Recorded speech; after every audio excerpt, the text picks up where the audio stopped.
हाय students, मैं Shivaji D nice coaching campus by Shivaji sir में आपका स्वागत है। यदि आप नए स्टूडेंट हैं और चैनल को सब्सक्राइब नहीं किए हैं तो चैनल को सब्सक्राइब कर लीजिए, जिससे आने वाली प्रत्येक वीडियो का पता आपको चलता रहे। और स्टूडेंट दी को पूरा देखा करिए और दूसरा काम, वीडियो को जितना अधिक से अधिक हो सके लाइक और शेयर करें, जिससे ये वीडियो प्रत्येक स्टूडेंट्स के पास पहुंच सके और लॉकडाउन में फंसे हुए सभी स्टूडेंट्स अध्ययन कर सकें, सभी प्रकार के बोर्ड एग्जाम के लिए स्टूडेंट्स।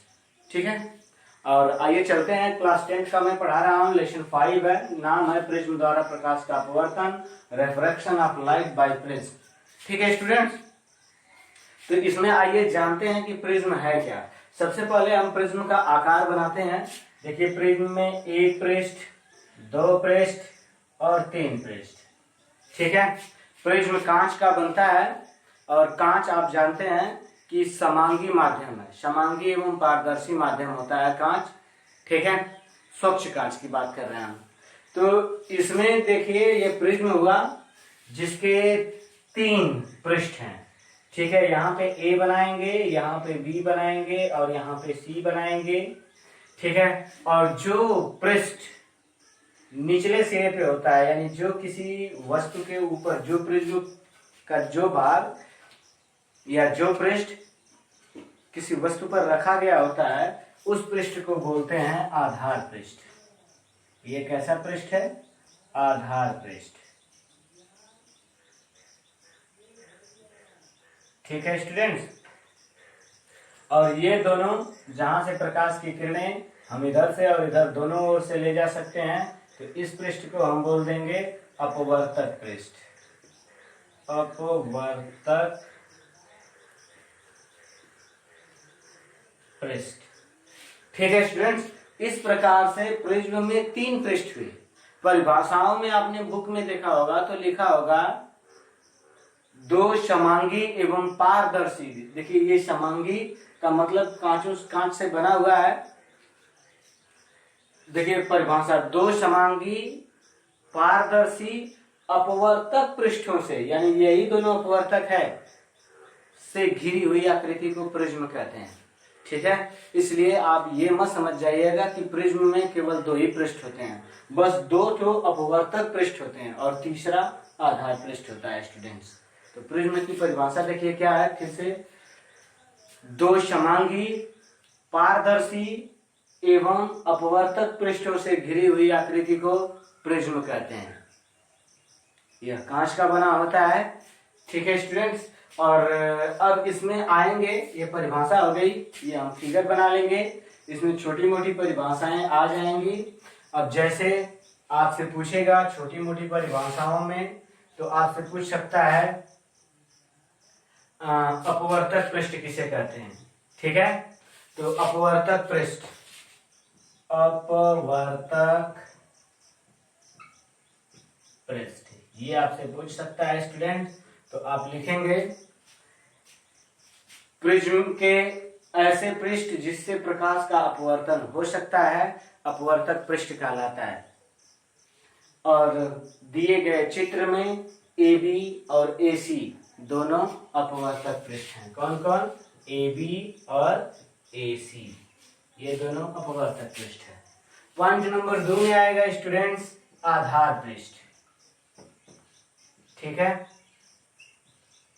तो लिखेंगे पृथ्वी का जो भाग टेबल पे पड़ा होता है, पृथ्वी का बल, प्रिज्म का जो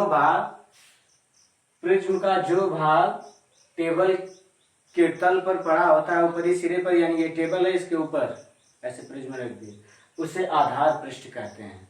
उपर्युक्त चित्र में BC आधार पृष्ठ है। ठीक है स्टूडेंट्स, अब आते हैं आधार पृष्ठ के बाद, अब देखिए प्रिज्म कोण। ठीक है स्टूडेंट्स, प्रिज्म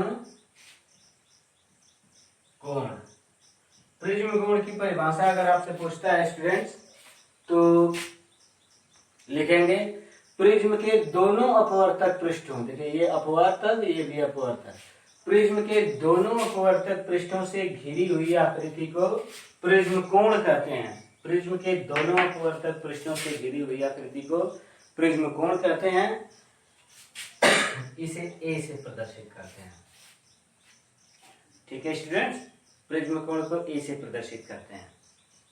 अब इसके बाद आते हैं ये दोनों आधार कोण होते हैं। ठीक है, अपवर्तक पृष्ठ और आधार पृष्ठ पर बनने वाले कोण को आधार कोण कहते हैं। ठीक है स्टूडेंट्स, तो ये छोटी मोटी परिभाषाएं रही इस प्रिज्म से संबंधित। ठीक है, अभी इस प्रिज्म से संबंधित ढेर सारे परिभाषाएं होंगी, लेकिन इसे जानने के लिए अभी ये सारा विवरण रहा। हमारी हेडिंग होगी प्रिज्म। प्रिज्म के बाद जो मैंने परिभाषा बताई है उसे नोट करिएगा। प्रिज्म से संबंधित कुछ परिभाषाओं के बारे में पढ़ेंगे, तो हम इन्हें नोट करेंगे, ये फिगर बनाएंगे, और फिगर बनाने के पश्चात अब नंबर आता है हमारा स्टूडेंट्स कि प्रिज्म द्वारा प्रकाश का अपवर्तन कैसे होता है। आइए उसे जानते हैं। तो हेडिंग होगी हमारी, सॉरी एक मिनट,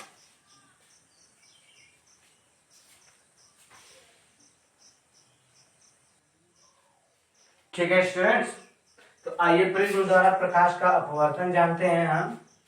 तो हेडिंग होगी हमारी प्रिज्म द्वारा प्रकाश का अपवर्तन। ठीक है स्टूडेंट्स, यानी ये हमारी हेडिंग ही है, प्रिज्म द्वारा प्रकाश का अपवर्तन। तो आइए प्रिज्म बनाते हैं।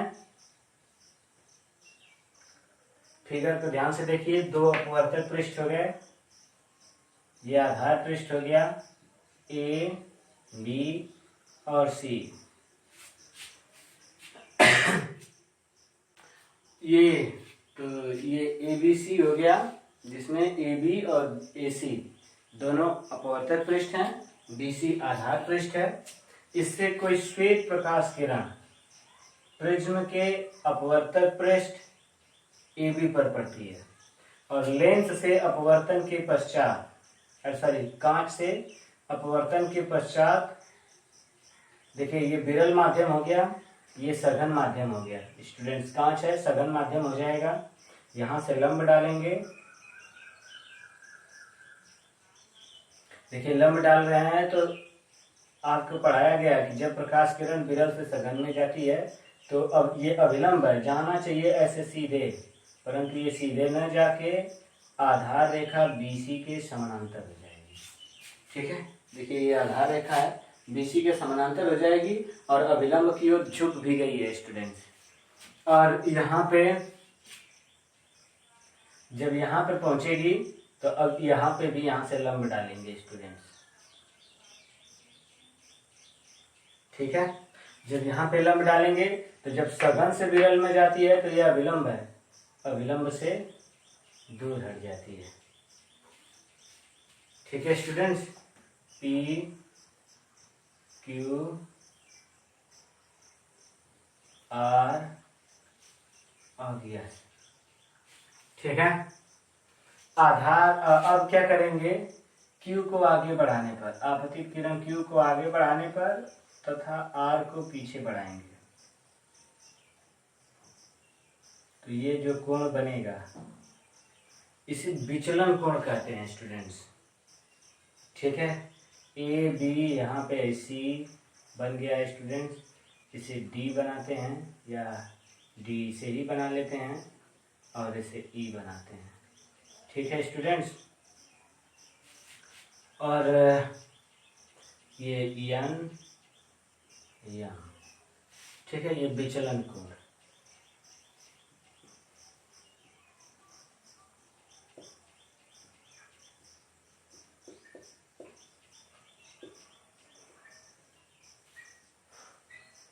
फिगर में पहले बता दिया हूं, ये प्रिज्म कोण है।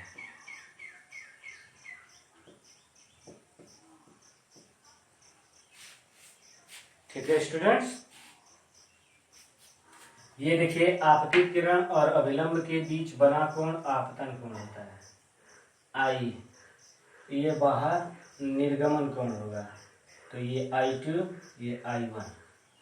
ठीक है, ये अपवर्तन कोण R1, तो इसे बना देंगे अंदर ही है R2। ठीक है स्टूडेंट्स, अब देखिए प्रिज्म द्वारा प्रकाश के अपवर्तन को पढ़ते हैं। फिगर को अच्छे से देख लीजिएगा कि मैंने कैसे बनाया है, कैसे बताया है।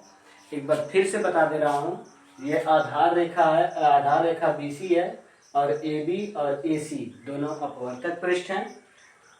कोई प्रकाश किरण, श्वेत प्रकाश किरण प्रिज्म के AB भाग से, AB पृष्ठ से अपवर्तित होती है। देखिए मैं बोल रहा हूँ, पूरा नोट करिएगा, ऐसे बताने में थोड़ा सा आप डिस्टर्ब हो जाओगे। देखिए अब हमारी हेडिंग हो जाएगी प्रिज्म द्वारा प्रकाश का अपवर्तन।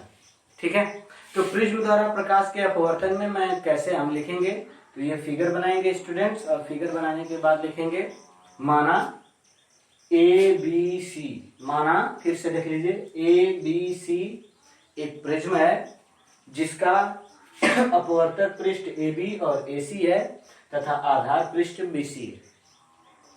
प्रिज्म के अपवर्तक पृष्ठ AB से जब कोई श्वेत प्रकाश किरण गुजरती है तो प्रिज्म के इस पृष्ठ से अपवर्तन के पश्चात आधार रेखा BC के समानांतर हो जाती है, और जैसे ही प्रिज्म के दूसरे अपवर्तक पृष्ठ AC पर पहुंचती है तो सघन माध्यम से विरल माध्यम में जाने के कारण अविलंब से दूर हटके आर्यस के रूप में बाहर निर्गमित हो जाती है। अब आपतित किरण और अविलंब के बीच बना कोण आपतन कोण I1 तथा बाहर निर्गमन कोण I2 प्राप्त होता है, और प्रिज्म के भीतर R1 और R2 दोनों अपवर्तन कोण प्राप्त होते हैं।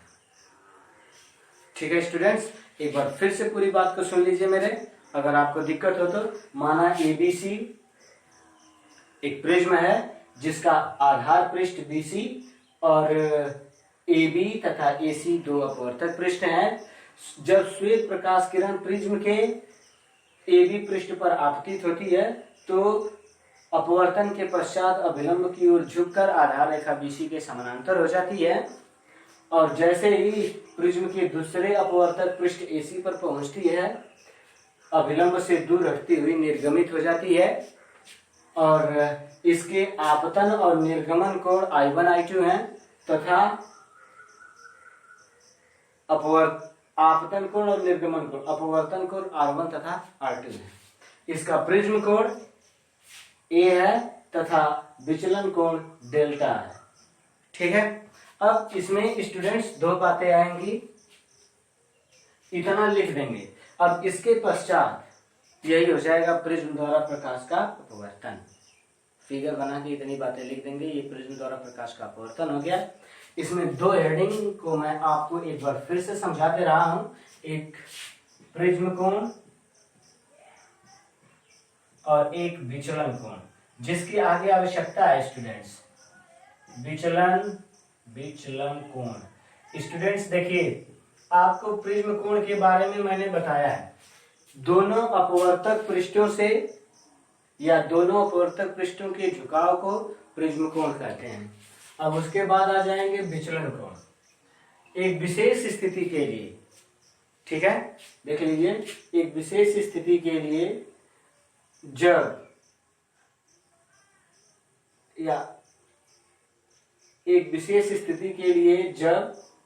विचलन, अभी विचलन कोण को जानना है स्टूडेंट्स। तो देखिए, आपतित किरण को आगे बढ़ाने पर तथा निर्गमित किरण को पीछे बढ़ाने पर, देखिए आपतित किरण को आगे बढ़ाया है और निर्गमित किरण को पीछे। आपतित किरण को आगे बढ़ाने पर और निर्गमित किरण को पीछे बढ़ाने पर जो उनका झुकाव उत्पन्न होता है उसे विचलन कोण कहते हैं। इसे डेल्टा से प्रदर्शित करते हैं। फिर से सुन लीजिए, आपतित किरण को आगे बढ़ाने पर तथा निर्गमित किरण को पीछे बढ़ाने पर इनके झुकाव को विचलन कोण कहते हैं। ठीक है, इसे डेल्टा से प्रदर्शित करते हैं। यदि विचलन कोण का मान एक विशेष स्थिति के लिए 90 अंश से कम हो गया, ठीक है, तब इसे न्यूनतम विचलन कोण कहते हैं। इसे डेल्टा एम से प्रदर्शित करते हैं। यानी न्यूनतम विचलन की स्थिति में, न्यूनतम मिनिमम यानी न्यूनतम विचलन की स्थिति में जब विचलन कोण का मान 90 अंश से कम होता है, 90 अंश से कम होता है, तो उसे न्यूनतम विचलन कहते हैं, और न्यूनतम इसे तब डेल्टा एम से प्रदर्शित करते हैं। ठीक है, और न्यूनतम विचलन की स्थिति में प्रिज्म कोण का मान, ध्यान रखिएगा जो ये ए है, न्यूनतम विचलन की स्थिति में प्रिज्म कोण का मान 5 अंश से लेकर 10 अंश के बीच में होता है। ये ध्यान रखिएगा, इससे ज्यादा नहीं होगा। जब भी आपसे एग्जाम में पूछेगा तो आप इसको नोट रखिएगा, 5 अंश से 10 अंश के बीच में ही होगा, यानी 5 अंश क्या, ये 10 अंश से नीचे जितना भी हो सकता है स्टूडेंट्स। ठीक है, यानी ए बराबर 10 अंश से कम, 5 को छोड़ दीजिए, बल्कि यहाँ पे अब ए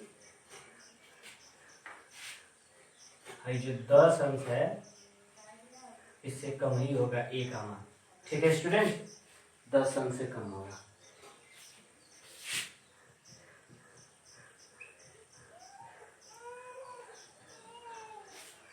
अब इसके पश्चात आते हैं तो लिखा है कि न्यूनतम विचलन की स्थिति में क्या क्या घटनाएं हो सकती हैं।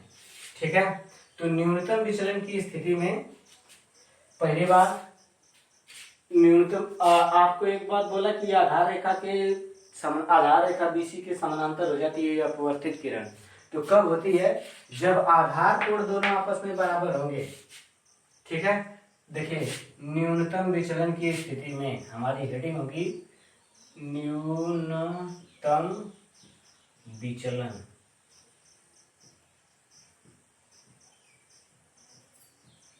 की स्थिति में।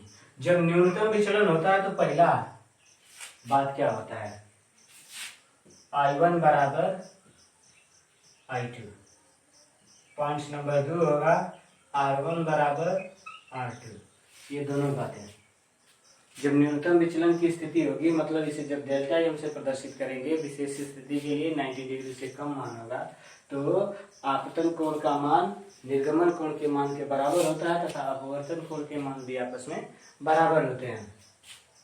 और तीसरा, आधार कोण आपस में जब बराबर होंगे हाई गुना, तब आपतित किरण आधार रेखा बीसी के समानांतर हो जाएगी।